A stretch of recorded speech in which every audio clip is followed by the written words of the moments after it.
আসসালামু আলাইকুম। আজকে আপনাদেরকে বানিয়ে দেখাবো পাউরুটি দিয়ে একটি রেসিপি। তো ১ম এ এখানে আমি নিয়ে নেব ৪ টি ডিম এবং দিয়ে দিচ্ছি ১ চামচ গোলমরিচের গুঁড়ো এবং লেবু। এখন ভালো করে ফেটিয়ে নেব।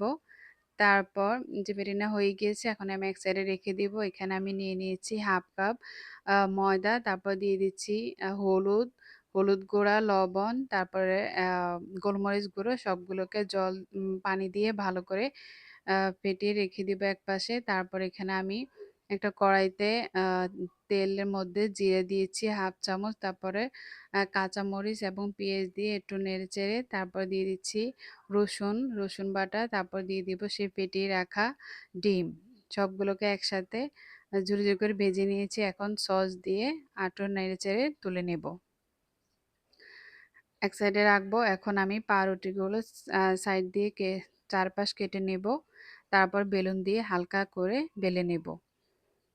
তারপর এখানে একটা আটা চারপাশে লাগিয়ে নেব। তারপর এখানে আমি সেই ভেজে রাখা ডিম দিয়ে দিয়েছি। এখন ৩ পাশ লাগিয়ে নেব। এই তো রেডি হয়ে গেল। এখন আমি এখানে সেই আটার যে তৈরি করে রেখেছিলাম, এখানে আমি ডুবিয়ে নেব। তারপর আমি এখানে বিস্কুটের গুঁড়া নিয়েছি, এখানে গড়িয়ে নেব। এই তো হয়ে গেল।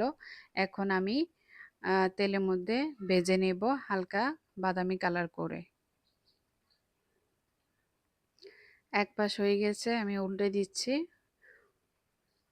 এই তো হয়ে গেছে, এখন তুলে নেব।